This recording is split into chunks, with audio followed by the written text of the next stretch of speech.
एक बार गौतम बुद्ध अपने शिष्यों के साथ एक गांव की तरफ जा रहे थे। तभी उन्होंने देखा कि एक युवक बेहद ही गुस्से में पहाड़ी की तरफ जा रहा है। बुद्ध उसे देखते ही समझ गए कि या तो यह किसी को मारने जा रहा है या फिर खुद आत्महत्या करने जा रहा है।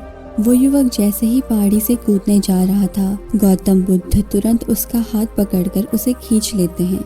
यह देखकर वह युवक बुद्ध से कहता है कि आप मेरा हाथ छोड़ दें, यह मेरा जीवन है, मैं जो चाहूँ इसके साथ कर सकता हूँ, आप मुझे मत रोकिए। गौतम बुद्ध कहते हैं कि ठीक है, तुम चाहो तो दोबारा से कूद जाना, लेकिन पहले 10 मिनट रुक जाओ। 10 से 12 बार लंबी सांसें लो और अपनी हथेलियों को खोल दो।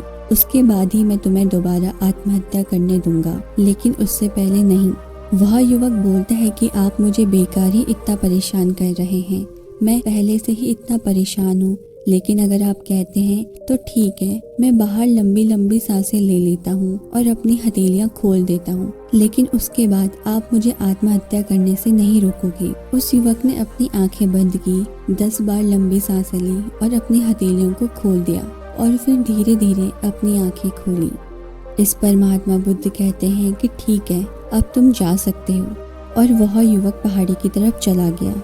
उसने जैसे ही अपने कदम आगे बढ़ाए और पहाड़ी के नीचे देखा, वह देखते ही पीछे हट जाता है और वापस जाकर बुद्ध से बोलता है कि आप कौन हैं? आपके जैसा तेजस्वी व्यक्ति मैंने आज तक नहीं देखा। अभी मेरे साथ क्या हुआ, क्या आप मुझे समझा सकते हैं? क्योंकि कुछ वक्त पहले तो मैं इस पहाड़ी से कूदने जा रहा था, लेकिन अब मेरे मन में एक भय उत्पन्न हो गया है। इस पर बुद्ध मुस्कुराते और बोलते हैं कि जब तुम पहाड़ी से कूदने वाले थे तब तुम्हारे अंदर क्रोध था, और क्रोध हमारे सोचने समझने की शक्ति को नष्ट कर देता है। हमारी बुद्धि उस वक्त काम करना बंद कर देती है और उस समय तुम वो करते हो जो तुम्हारा मन कहता है। उस समय तुम्हारा मन क्रोध के कारण एक जगह पर नहीं था, इसलिए तुम उस समय खुद को खत्म कर देना चाहते थे। और लेकिन जब तुमने अपनी आंखें बंद करके लंबी सांसें ली और अपनी हथेलियों को खोला, तब तुम्हारा दिमाग और मन दोनों ही शांत हो गया और तुम्हारी नकारात्मक ऊर्जा सकारात्मक ऊर्जा में बदल गई, जिसके कारण तुम्हारी बुद्धि को नियंत्रण प्राप्त हुआ और तुम सही निर्णय लेने में सक्षम हो सकी। और यह सुनकर वह युवक बुद्ध के चरणों में गिर जाता है और बोलता है कि हे बुद्ध, आप मुझे अपने शरण में ले ली थी। मैं तो बस अपने पिता को सबक सिखाना चाहता था, इसलिए आत्महत्या करने जा रहा था। इस पर बुद्ध कहते हैं कि आत्महत्या करके कोई इस शरीर के साथ कुछ भी नहीं कर सकता। जब तक हमारे पास यह शरीर है, हम कुछ भी कर सकते हैं, लेकिन यदि यह शरीर ही नहीं होगा तो तुम कुछ भी नहीं कर सकते। युवक कहता है कि आप सही कहते हैं बुद्ध, लेकिन आप नहीं जानते कि मेरे पिता ने मुझे बहुत अपमानित किया है। वह मुझे हर बात पर टोकते हैं। बचपन में वो मुझसे बेहद प्रेम करते थे, जिसके लिए उन्होंने मुझे शिक्षा प्राप्त करने के लिए गुरुकुल भेज दिया, और मैं वहाँ सोचता था कि मैं गहन अध्ययन करके उनका नाम रोशन करूँगा और मेरे पिता यह सब देखकर बहुत खुश होंगे।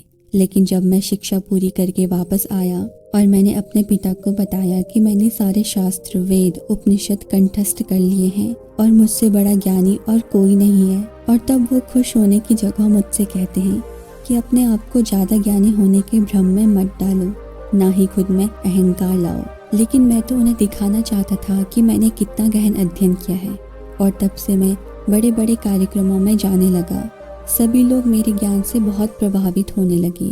सभी ने मुझे महान ज्ञाता माना, लेकिन मेरे पिता ने नहीं माना, और वे मेरे हर कार्यक्रम के बीच पहुंच जाते और मेरे बताए ज्ञान में कुछ न कुछ कमी निकालते और सबके सामने मुझे अपमानित किया करते, और वो मेरे साथ रहने वाले मित्रों को भी अपमानित करते थे, यह कहकर कि वो मेरा जीवन बर्बाद कर देंगे, क्योंकि वह मेरा साथ देते थे और मेरे ज्ञान की प्रशंसा करते थे।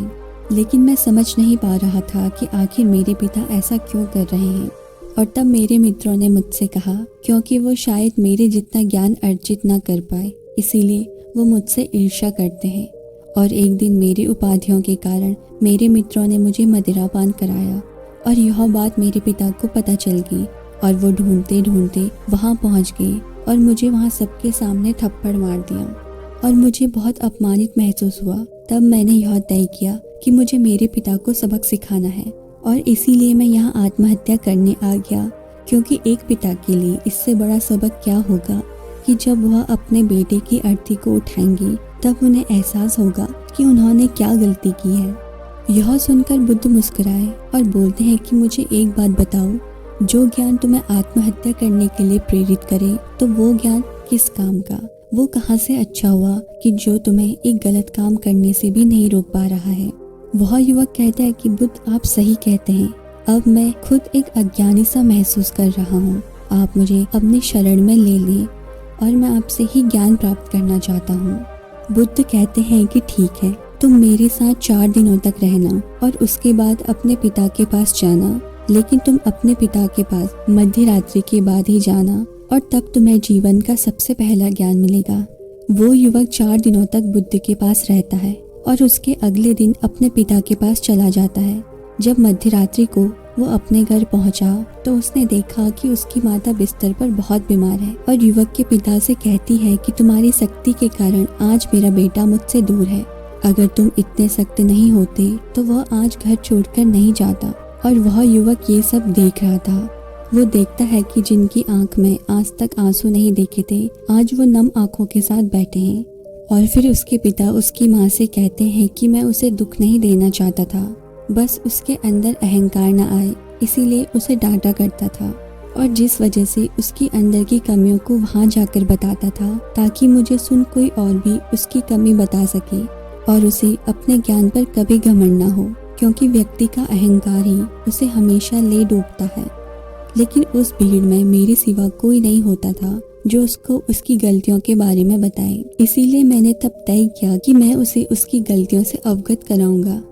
लेकिन वो मेरी ना सुनकर हमेशा अपने मित्रों की सुनता था और एक दिन जब उसने मदिरा पान किया तब मेरा दिल बहुत दुखा और मुझे लगा कि शायद मेरी परवरिश में ही कोई कमी थी। मैं एक अच्छा पिता नहीं बन सका जो मेरे बेटे ने ऐसा किया, लेकिन तुम चिंता मत करो, मैं उसे कहीं से भी ढूंढ कर ले आऊँगा। जितना प्रेम तुम उससे करती हो उतना ही प्रेम मैं भी उससे करता हूँ। युवक की माँ कहती है कि मैंने उसे हर जगह ढूंढा लेकिन वो कहीं नहीं मिला। मेरा मन कहता है कि यहाँ से कुछ दूर एक गांव में गौतम बुद्ध रुके हैं, वह जरूर वहीं होगा, तुम उसे वहाँ जाकर देखो। और ये सारी बातें युवक वहीं खड़ा होकर सुन रहा था। उसकी आंखों से आंसू बह रहे थे। फिर वह चुपचाप वहाँ से चला जाता है और बुद्ध से कहता है कि हे बुद्ध, अगर आपने मुझे उस दिन आत्महत्या करने से नहीं रोका होता तो मुझसे कितना बड़ा पाप हो जाता। अब बुद्ध उस युवक से कहते हैं कि जीवन की सबसे बड़ी गलती ही आत्महत्या करना है, क्योंकि ये जीवन तुमने खुद नहीं लिया है, उसे तुम्हें दिया गया है, तो तुम्हें कोई हक नहीं है कि तुम उसे खुद ही नष्ट करो। इसीलिए जब कल तुम्हारे पिता यहाँ वापस आएंगे तो कल सुबह तुम उनके साथ जाकर उनके ऋण को उतारना। इस पर वह युवक कहता है कि हे बुद्ध, मुझे मेरा सारा ज्ञान व्यर्थ लगता है जब आप सत्यता को उजागर करते हैं, इसीलिए मैं आपके साथ रहकर आपसे ज्ञान प्राप्त करना चाहता हूँ और मुझे अपने संग में शामिल कर लें। बुद्ध कहते हैं कि कल सुबह जब तुम्हारे पिता आएंगे तब तुम उनसे बातचीत करना और उनसे आज्ञा लेना, और जब तुम्हें लगे कि तुम्हें ज्ञान प्राप्ति की जरूरत है तो संघ के दरवाजे सभी के लिए हमेशा खुले रहते हैं, तो तुम भी यहाँ रहकर ज्ञान प्राप्त करना।